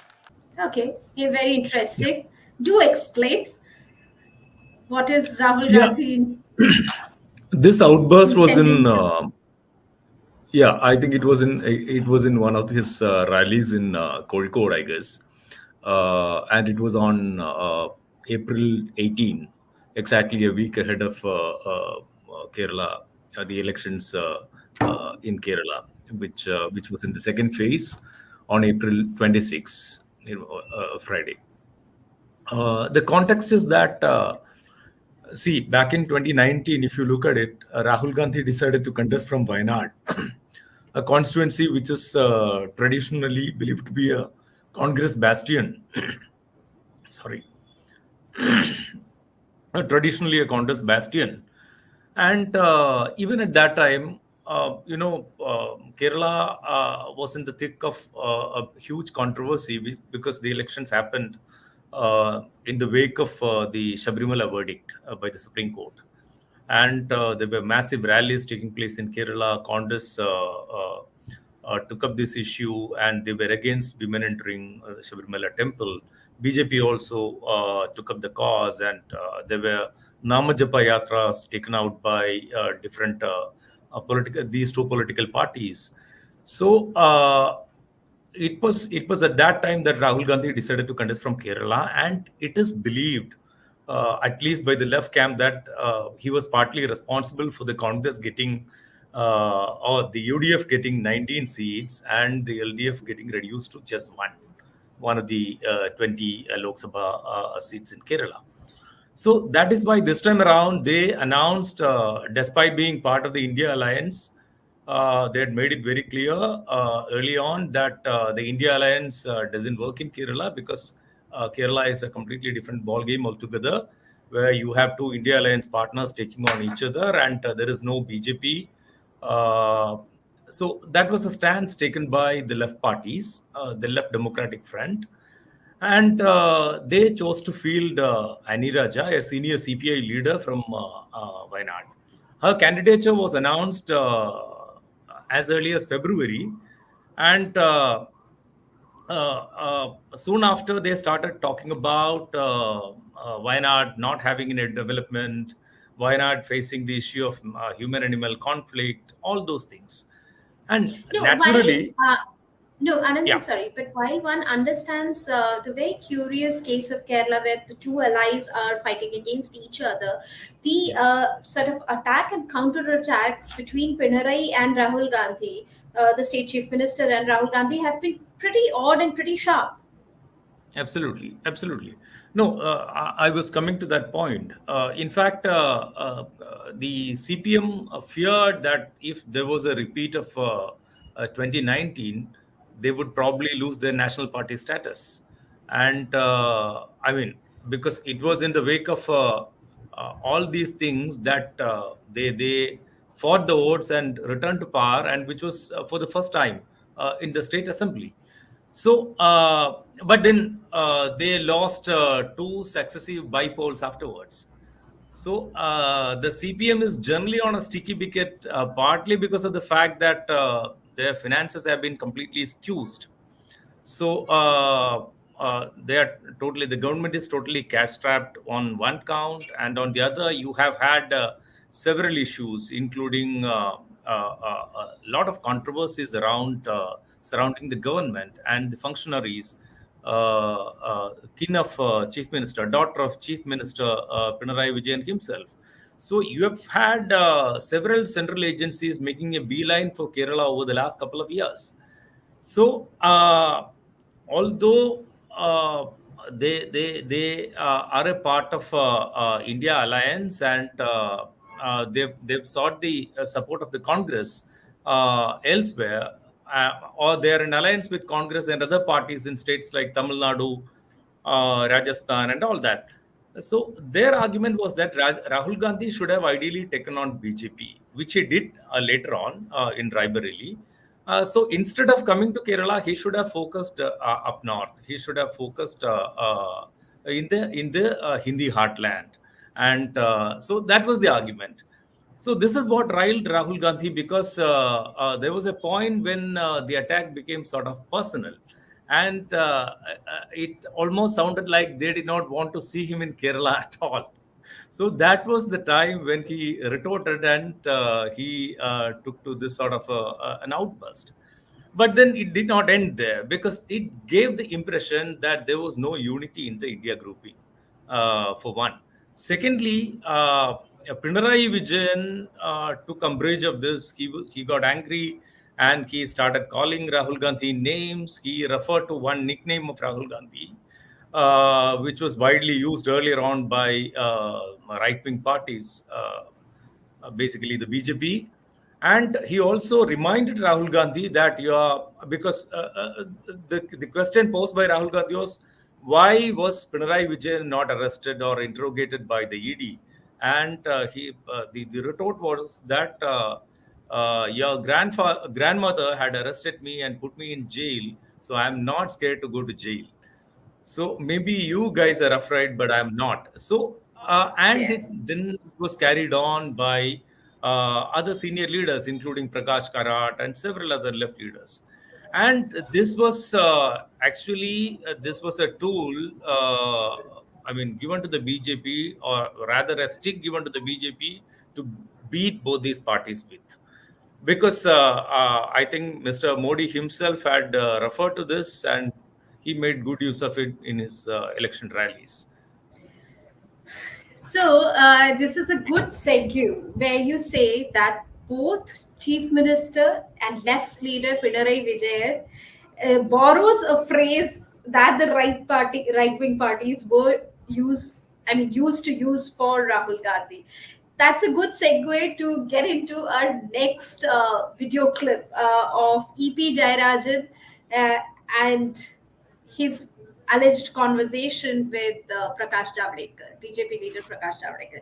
First, can we have the clip, and then Anandan do explain the implications of what transpired. ഞാൻ യഥാർത്ഥത്തിൽ ജാവേദ്കർ കണ്ടിട്ട് എത്ര മാസമായി എന്നെ കാണാൻ വന്നതാണ്.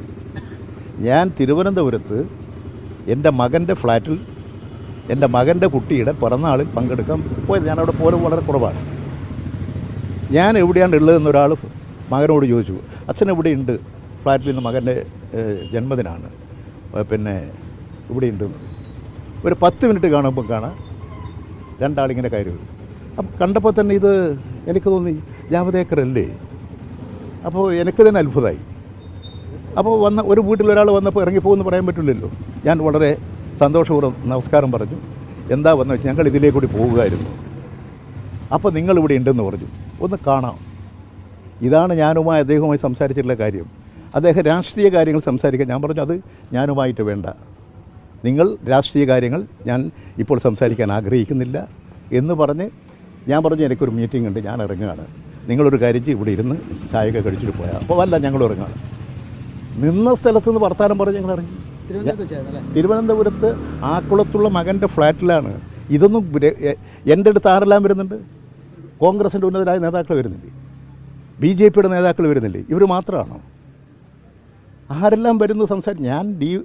ഞാൻ LDFൻ്റെ ഈ സംസ്ഥാനത്തിൻ്റെ പ്രധാനി എന്നുള്ള നിലയിൽ ഏതെല്ലാം പാർട്ടിക്കാർ വരുന്നുണ്ട്, ഏതെല്ലാം വിഭാഗത്തിൽപ്പെടുന്നു.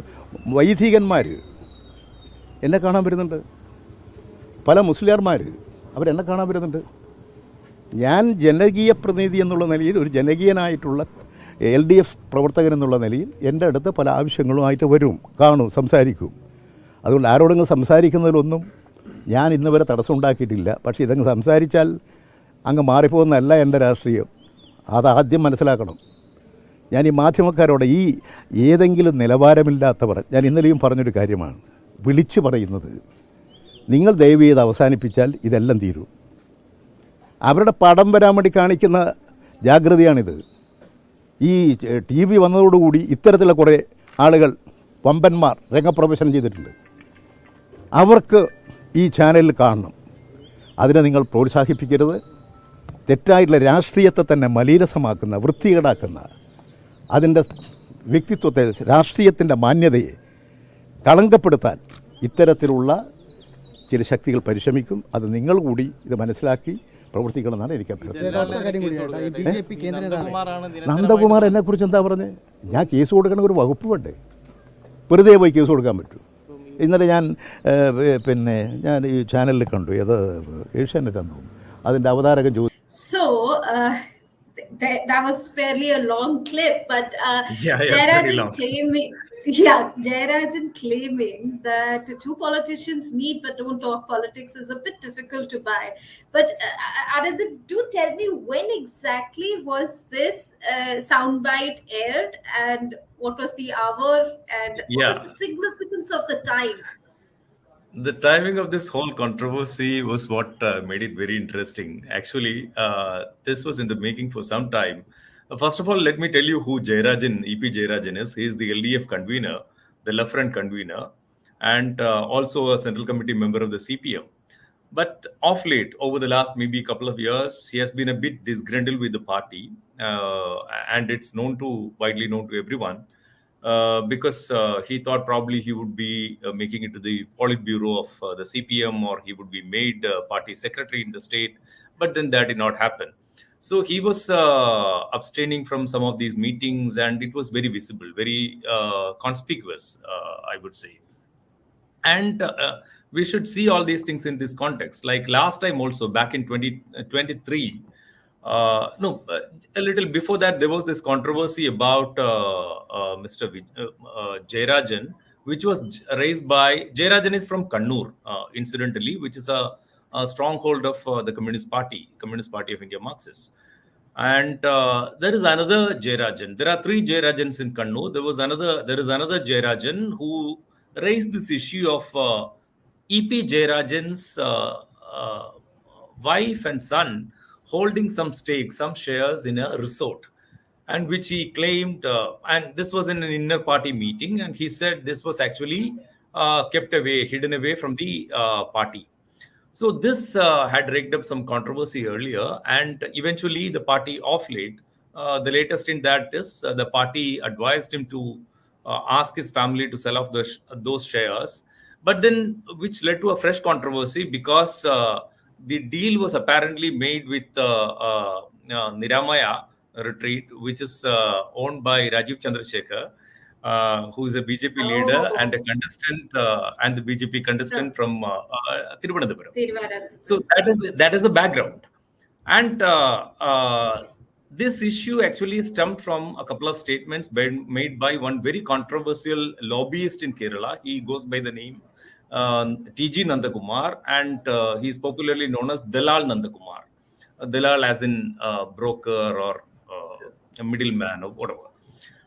So the point is, Mr. Nandakumar had raised some leveled some allegations against, financial allegations against Anil Antony and Shobha Surendran earlier. Both of them are BJP leaders and contestants also in this election. One from Pathanamthitta, one from Malappuzha. And Shobha Surendran then accused Nandakumar of not paying. She said this was part of a land deal and he hadn't paid the rest of the amount and all that. And she also said that, Nandakumar before that said EP Jayarajan had met Prakash Javadekar, the BJP leader who is in charge of Kerala. And then the Prakash Javadekar requested his support to get the BJP candidate from Thrissur elected in this Lok Sabha election, which is Suresh Gopi, a film actor turned politician. Shobha Surendran's comments come how many days before EP Jayarajan's clarification? There were a series of comments. First, Nandakumar made some allegations against Anil Antony and then Shobha Surendran. And Nandakumar also made the statement later on that Prakash Javadekar met EP Jayarajan, and this was basically to request his support for the victory of BJP candidate in Thrissur. And the assurance given was Yeah, the assurance given was a settlement of the Lavalin, SNC Lavalin case, which is still in the High Court, and the case has Chief Minister Pinarayi Vijayan as one of the accused. So now Shobha Surendran again made a comment. She said, no, the meeting was basically for EP Jayarajan to defect to the BJP, and it was not for anything else. And on the polling day, and this happened on April 25, April 26, Kerala goes to polls. And on April 26 morning, EP Jayarajan comes on television admitting that he had met Prakash Javadekar, and he said it was a casual meeting. And you had seen, he said it was a casual meeting and he just walked in with another fellow and we did not discuss any politics at all. And no, subsequently, he filed a complaint of conspiracy against Shobha Surendran, T.G. Nandakumar, and Congress, Kerala Congress Chief K. Sudhakaran. But then the controversy did not end there because, it got circulated on social media. Then the media sought the response of Chief Minister Pinarayi Vijayan and Communist Party State Secretary M.V. Govindan. They initially downplayed this, and then the Chief Minister had to say, Chief Minister had to tell EP Jayarajan to stay away from this kind of people. People like T.G. Nandakumar, who are not, good people. He actually used a Hindu allegory for this. And he said, when Shiva stands with joins hands with a sinner, he becomes a sinner. So that also got discussed because the use of Hindu allegory in this context, many people thought was a bit awkward. So that was the controversy, but it happened on the polling day, on the voting day. So whether it influenced the outcome, whether it had any impact on the voters, we will only come to know tomorrow morning. Yes, all the answers. Yeah. Thank you so much, Anandan. Thank you for joining us. We'll go to Andhra Pradesh, and I will be joined by our Andhra Pradesh resident editor, Appaji Reddam. Hi, Shobna. Good evening. Hi, we speak again. So, of course, as we wait for the election results tomorrow, let us first play a clip where Jagan Mohan Reddy said that on June 4th, the whole country will look towards Andhra Pradesh. We're going to play the clip and then you're going to explain why he said so. Probably down the line on June 4th, if on the day that the results would be coming out, I promise that this results would ensure that the whole country would stand up and look towards Andhra Pradesh.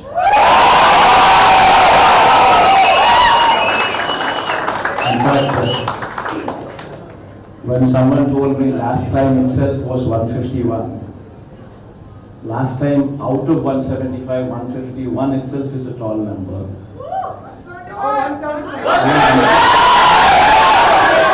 And someone told me 22 out of 25 itself is a tall number. Well, the exit polls suggest otherwise, but Appaji, do tell us why did he say this? What is the context of it, and how was it received? Yeah, that's right. The exit polls give a different verdict, as you said, at least majority of the exit polls. But both the ruling YSR Congress party and the opposition Telugu Desam party exude huge confidence on their likely win. And even now, after the exit polls. Yes, of course. And they talk about big numbers. When it comes to YSR Congress, it's a step ahead. It says 175 seats out of 175. So time and again, they kept on repeating this during the campaign and after the campaign. And whenever we speak to them, that's the same answer which came out. In fact, the meeting that Jagan Mohan Reddy attended was at IPAC office. He was speaking to IPAC team members. As soon as he was back from abroad, he visited IPAC office in Vijayawada to appreciate them for a great poll planning and execution. He even wanted them to be with him for the next 5-year term. And he attributed all the success to the hard work of the team and the team leader Rishi, and not Prashant Kishore. If you remember, Prashant Kishore criticized him twice. Yeah, they parted ways. They were all in one group. Ways, yeah. Yeah. They parted So ways. when was the speech made? This was It was just last week. Okay. So at the end of the campaign. After the voting. Oh, okay. So Yeah, this is interesting. It's very recent. This is interesting. Very recent. Yeah. So that's when he spoke. And if you remember, Prashant Kishore twice said in public forum that YSR Congress is losing very badly.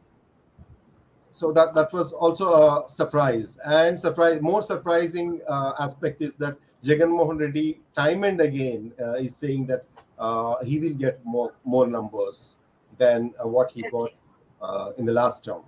In the last term. Okay, this is very interesting. Now we should play a clip of Chandrababu Naidu, the former Chief Minister of Andhra Pradesh, who is now in alliance with the BJP, and BJP is really banking on him to see them through in Andhra Pradesh. Can we have the clip on Chandrababu Naidu? ఈ జీవితాలతో ఆడుకున్న party YSR Congress party.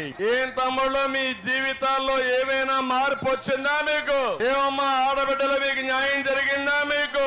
ఎవరైనా సరే మీకు మంచి జరిగిందా అని అడుగుతున్నా. అందుకే వైఎస్ఆర్ కాంగ్రెస్ పార్టీని ఇంటికి పంపించాలి, ఫ్యాన్ ని ముక్కలు చేసి కసి తీర్చుకోవాలని మీలో సంకల్పం ఉంది. రైతుల పార్టీ తెలుగుదేశం పార్టీ, పేదవాళ్ళ కష్టాలు తెలిసిన పార్టీ, ఇంటికి పెద్ద దిక్కుగా ఉంటానని చెప్పి పెద్ద కొడుకుగా మీకున్న పార్టీ తెలుగుదేశం పార్టీ అని చెప్పి కూడా నేను మీకు తెలియజేస్తున్నా. తెలుగుదేశం పార్టీ అభివృద్ధి చేయడం తెలిసిన పార్టీ, అభివృద్ధి చేసి సంపద సృష్టించి ఆదాయాన్ని పెంచి తిరిగి ఆదాయాన్ని మీకే పంచుతామని మీ అందరికీ హామీ ఇస్తున్నా. So when was the speech made, and what it was has during been the campaign? Yeah, it was during his campaign. Yeah, he was talking. Yeah, please go ahead. Please. Yeah, so basically TDP, because this election comes just a few weeks after he got out on bail and he started campaign, it did not begin on a positive note for TDP. So what exactly was his pitch, and what did the larger implications of what he's saying here? That's true. As soon as he was out, he by that time itself, he has tied up with the Janasena. In fact, Janasena party, the party floated by the actor turned politician Pawan Kalyan, has announced publicly that he is tying up with the TDP, and he is giving his support for TDP. And he also said that he'll try his best to convince BJP to tie up with TDP. Later, these three parties have announced their alliance, and Pawan Kalyan's tie-up is very important because he's a popular leader in the state, and he belongs to Kapu community, which constitutes about 27% of the vote bank in AP. So the alliance has come up with a development agenda along with welfare.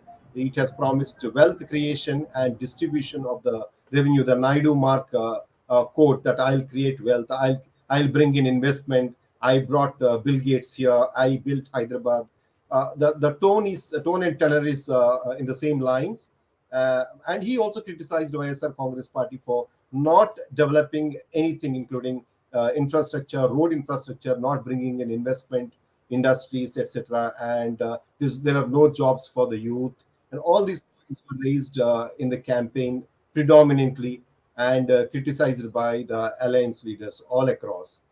And it has leveled severe criticism on the ruling YSR Congress party for its failures in delivering all the promises. In fact, YSR Congress has brought in several welfare schemes, christened as Navaratna, the 9 welfare schemes, which are predominantly direct benefit transfers to women, pensions at home for the aged, financial support for farmers, auto drivers, and many other minority sections of the society. Apart from that, there is also a promise to develop school and medical infrastructure. And the government has also come up with village volunteer system to provide government services at the doorstep. But the alliance leaders say that most of the promises are broken, and the party has cheated people, and now the TDP is the only resort. So above all, the fag end of the campaign, the alliance came heavily on the Land Titling Act, which is supposedly dangerous for people and their properties, which it seems the last punch has clicked, and there's a lot of response from people. And there are also other points which the alliance partners have highlighted: the sale of liquor by the government, allegedly dangerous liquor brands which are introduced by the government, and lack of online payments at liquor shops, land and sand mafia with complaints of land grabbing, and illegal sand mining, etc. Lack of jobs. Appaji, Yes. Appaji, we are running out of time, and I'll have to stop you here. We'll know which of these two narrative, which of these two governance models is going to win tomorrow when the results come. Now, thank you so much, and we'll see you tomorrow again. Like always, are reserved for tomorrow morning. By this time tomorrow, we'll obviously know who is our next Prime Minister. Will the current Prime Minister continue for a third term, and a historic third term? That is, we have only 2 other Prime Ministers who have had this record. Do join us live at the Hindu for election counting day on June 4th, where we will bring you comprehensive coverage and in-depth discussions on key issues that have shaped this election. Stay tuned to the Hindu for live updates, in-depth analysis, and